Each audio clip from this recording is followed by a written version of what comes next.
Welcome back, everyone. This is Season 10, Episode 1. We're in the off-season of 2028, going into the 2029 draft. Before that, I do have 4 roster moves that I've made in the off-season so far. I traded left end Eddie McCain, he was our third left end, so almost never seen the field.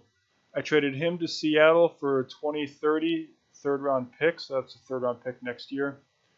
I traded Corey Peterson, our right end, who is also our third right end, and a 2030 7th round pick to Indianapolis for their 2030 third round pick. I traded wide receiver Darius Clifford and a 2030 6th round pick to Green Bay for a 2030 first round pick. Darius Clifford was the 5th wide receiver on our depth chart. He's a pretty good fifth receiver. In fact, he'd probably be the 3rd or even 4th receiver on most teams, and even on some teams it would have been the 2nd, but on ours he was the 5th. So I ended up getting 2 third-round picks and a first-round pick for next year's draft. And then to replace Darius Clifford, I went out and got wide receiver Levi Hunter, 7 years, $3.85 million, which is the league minimum, $550,000 a year. And Levi Hunter is actually a better wide receiver than Darius Clifford, so it's almost like a free first-round pick, right? So those are the moves that I made for the offseason. The main reason why I couldn't make any other moves is because we started the offseason with only $12 million for cap space, and because of how many draft picks we have, we had a $13.8 million in the rookie reserve, which means I had negative $1.12 million to spend in free agency. So all of our offseason moves had to be either trades or in the draft. But trading away those 3 players that I did gave me enough money to actually go back and get Levi Hunter. Now, before I start the draft, I do have one thing that I want to ask you. I'm going to put in the comments again just to kind of refresh memories here. Leave a comment in this video. I am thinking about, after season 10, which would be the start of next year, I'm thinking about doing just simulating the entire season and showing you all the moves I make throughout the season, pretty much kind of like what everybody else already does. And then the only gameplay that I'd ever actually put up here is the Super Bowl gameplay. Now, there's multiple reasons why I do that. In the first place, there's not many people who watch my videos, and for those of you who do, thank you. But what I have noticed, those of you who do watch the video, you only watch like 2 minutes of it, which is pretty standard for YouTube. I think if you get someone who watches 15 minutes of your video, you need to buy them a present, because there's not many people who watch more than 3 to 5 minutes. So yeah, given that most of the audience is only watching a couple minutes, it's probably you catching the beginning of the video and then the end of the video, and just probably skipping the gameplay. So I'm thinking about just doing, simulating. I'll pull back the curtain and let you see, the teams overall, see all the moves that I make, see how we're doing throughout the season.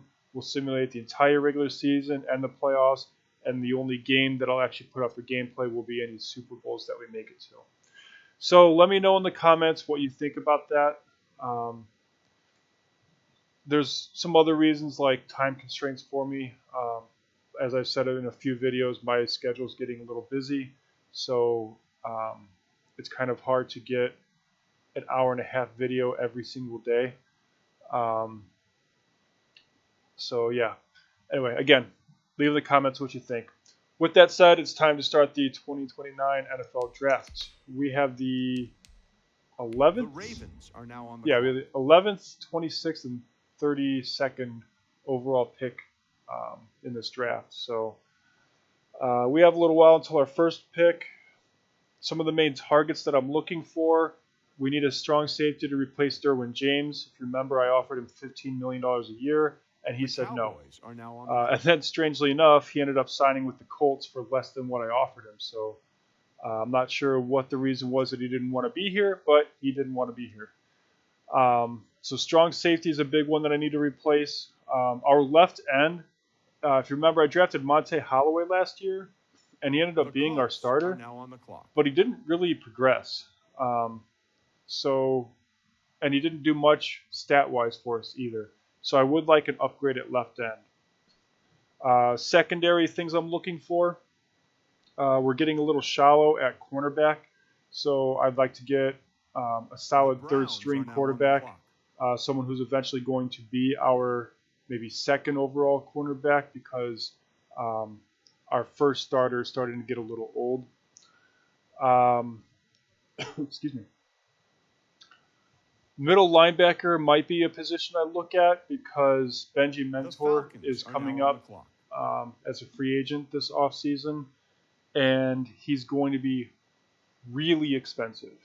Now, I would love to keep him. The problem is I'm not sure if I can afford to. It depends on how much salary cap room I have. So I may look at getting a middle linebacker just in case we need to part ways with Benji. And then running back, Nick Chubb, again, he's getting older. He's regressed quite a bit this offseason. So he's not going to be that productive moving forward. We're probably going to get one more good year out of him. And then that second year of his contract, if he's still around, he's not going to be that great. So I would like to get maybe a new halfback that I can kind of put into a the Giants are now on the clock. Like an in-waiting position where he'll develop and take over for Nick Chubb. Obviously, offensive line, we switched to a West Coast zone, so a couple of our linemen, although they've been doing good, a couple of our linemen aren't fit for our scheme, and a few of them are getting pretty old because they've been around for a while. So it wouldn't hurt having a lineman that can fit in for them.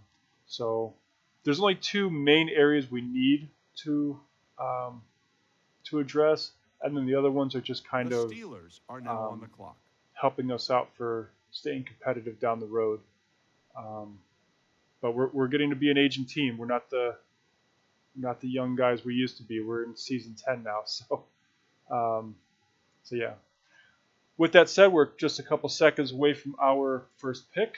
The Oklahoma City Nighthawks. Let's go ahead and take a look at what's available. I put a couple people on my draft board, but the ones that I had that were projected in the first round are not on here anymore. And you see that I do have a guy who's projected to go undrafted, but he's a second-round talent at middle linebacker. So I'll probably pick him up with like my 4th or 5th round pick. And then these guys are people I might look at as for a power back, but remember, we need an elusive back. Anyway, nobody on my draft board that is first-round talent, so let's take a look at what's available. One thing I have considered is drafting a cornerback to play safety, which TJ Winters would fit in for. And I'm going to have to pause it because we took a while looking at things here. Alright, so let's evaluate the cornerbacks because strong safety is our biggest concern. Now I could move, I think Barnett is our free safety. I could move him to strong safety and then make one of these cornerbacks our free safety. But we'll have to see. So that's guy's projected late first round, early first round, early,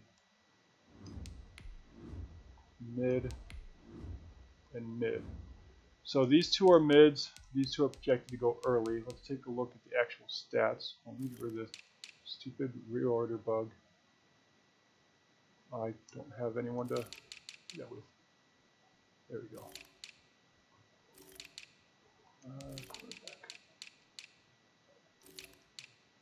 Alright, so let's take a look at their actual stats and decide who would be the best. These two both have C's for some of the stats. which inherently tells you that this guy might be better overall in terms of skill. But he's a man coverage cornerback, so he wouldn't be fit for that transition to safety. We want someone with the zone coverage. This guy'd be a good coverage safety because he excels in both zone and man. But let's take a look at their combine. So this guy, third in speed, third in acceleration, third in strength.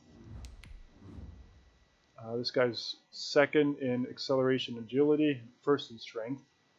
So he'd probably be a pretty decent safety. A little on the slow side though. So 4.5 is his, 4.4. So I mean, we're talking about a tenth of a second to run 40 yards. So that's not a huge difference, but there is going to be a little bit of separation between those two if they were to foot race. And why do I have the reorder bug? I wasn't even on the draft board. All right, so this guy has early first round talent. A lot of his combine stats are good, though he excelled in his jumping ability, which, I mean, I guess pass defense, being able to jump is pretty nice, especially since he's 6'2". He ran a 4.43, so that's pretty decent. He's got the best acceleration.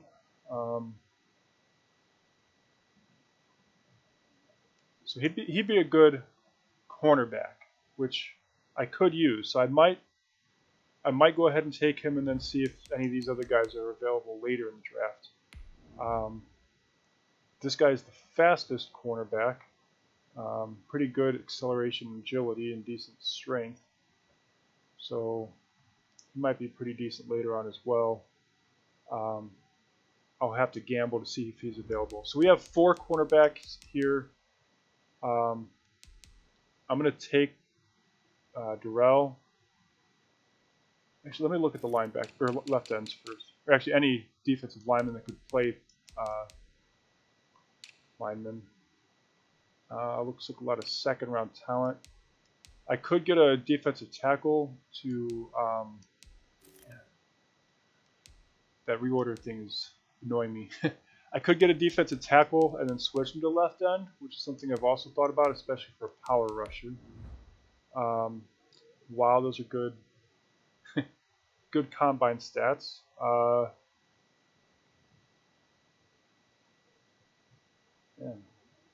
23. That's old for a rookie. This guy's pretty good as well. Also a run stopper, but his other skills are amazing, so he'll be able to progress into something good. This guy has good speed and jumping, but neither of which I care for a lineman. He is a power rusher, though. I think I'm going to take.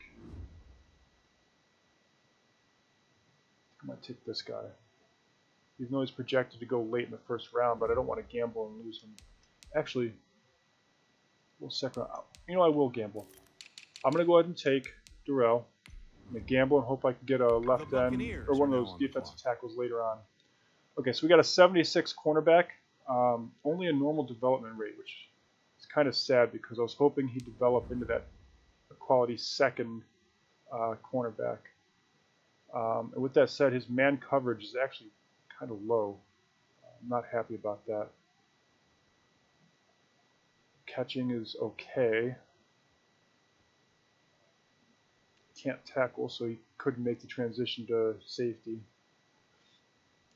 So he'll be a good third cornerback, but not that satisfied with what I got from him. All right, let's go ahead and just advance to next user pick. The Oklahoma City Nighthawks are now on the clock.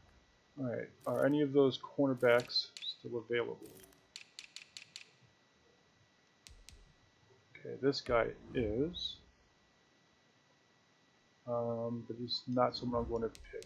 The ones that I wanted are all gone, unfortunately. So we're going to be hurting for safety this year. Let's go get one of those defensive tackles. They're both still available. And I have a good chance I could probably get both of them.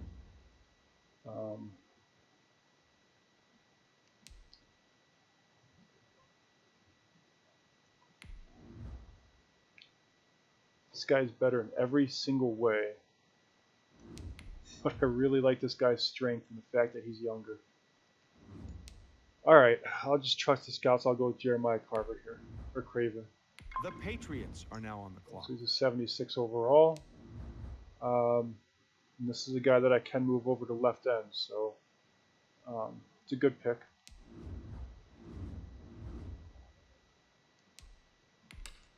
To our next pick. The Oklahoma City Nighthawks are now on the clock. Alright, now, just looking at the best available.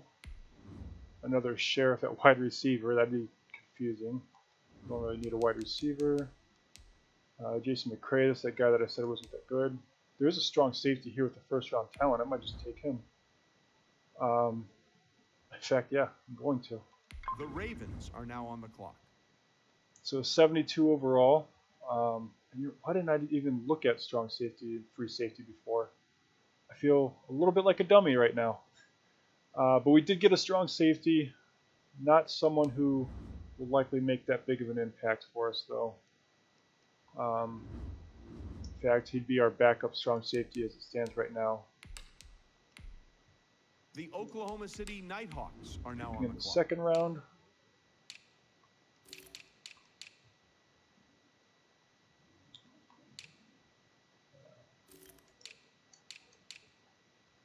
Alright, best available right now would be one of these halfbacks.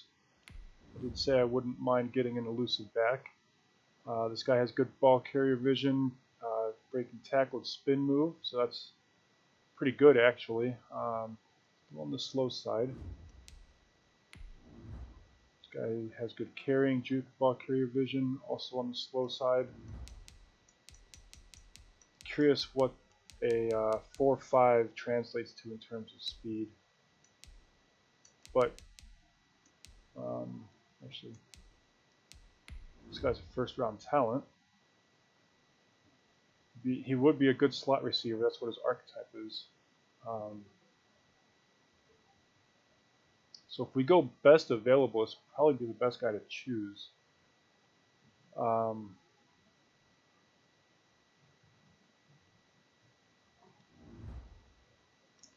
Next do I have? I won't pick again until the fourth round. So we gotta choose wisely here. I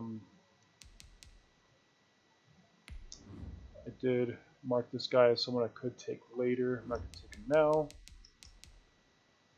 I have a feeling this guy's not going to be available when we pick in the fourth round, even though he's projected fourth round. Who's the other guy I was looking at? Oh yeah, I'll eat him. He has good agility. Everything about him suggests he'd be a decent back. But is he worth taking over that wide receiver? I'm going to have to say yeah. Even though I'd rather have the wide receiver, we have 5 really good wide receivers. So The Ravens are now on the clock. 68, man. I definitely got fooled there. There's only a normal development rate, and at 68 he's probably never going to see the field. But with that said, he does have some good stats.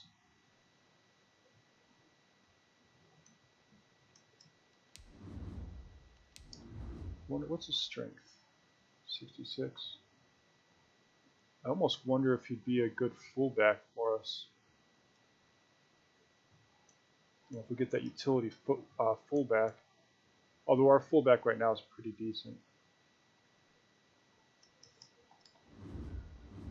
Alright, well, missed out on that wide receiver most likely, which is unfortunate because he definitely would have been better than what we got out of that guy.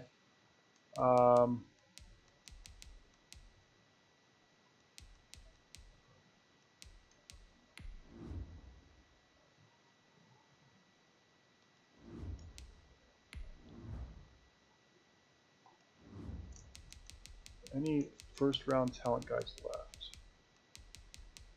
A lot of second. Oh, I forgot to finish scouting that guy. That's okay, he's not good anyway. Alright, so second round talents are the best that are left, which would give us Josh Wayne. Not that great. Keegan Ham. We did already draft someone who's going to play left end. With that said, this guy's not bad. Reggie Ellerby. Actually pretty decent.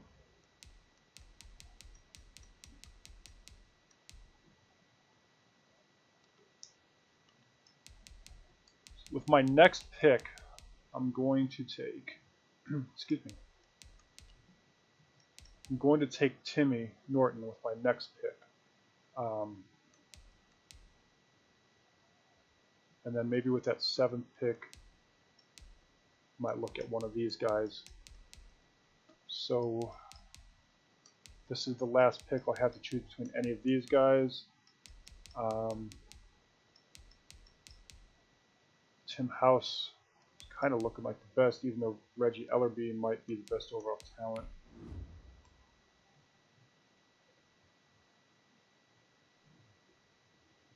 Probably going to be about an 88 speed or so, 86, but he is strong. It could be a power back.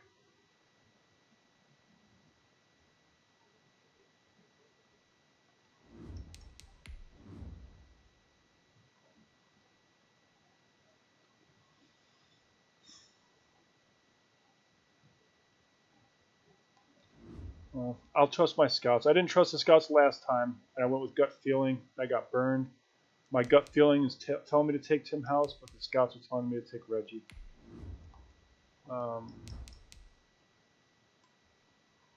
Yeah, just tell me to take Reggie. The Ravens are now on the clock. So we got a 70. Not good at anything, but maybe not bad. Okay, with that next pick, like I said, I was going to take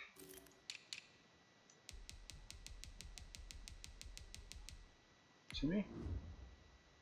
The Ravens are now on the clock. So 70, so not bad. Terrible at zone coverage, which is kind of what we need him to be good at. So I guess I know what I'll be progressing him at, building up that pass coverage. And Mr. Irrelevant. The Oklahoma City Nighthawks are now on the clock.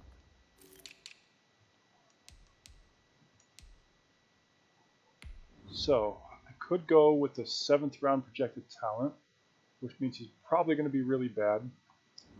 Or I could go with the fullback with 3rd round projected talent, which means he'll probably be pretty good, but he's a fullback. I guess I'll just go ahead and take him to Mr. Irrelevant, right? So let's go ahead and see how good Mr. Irrelevant is, since he doesn't pop anything up there. And I have that reorder bug on my normal screen now. Awesome. Alright, so Adam Osborne ended up being a 69 overall. Definitely wasn't our worst overall pick, I guess. Elam was. Did get 2 76s and a 72 out of this draft. One of them is definitely going to make a major impact. Another one that could. In fact, another 2 that could. So I don't know. I'd give our draft a B+. So go ahead and leave in the comments. If you want to give me a grade, leave me a grade for how you think I did. Also, for season 10, I'm still going to show 2 regular season games and then the playoffs. But let me know in the comments whether it's this episode or any of the other episodes this season, and if you have any thoughts of if I should switch over to just not showing any gameplay other than maybe the Super Bowl. And that will drastically shorten not only the length of the videos, but also how long the series is. So yeah, let me know what you think. Thanks for watching. Have a good one.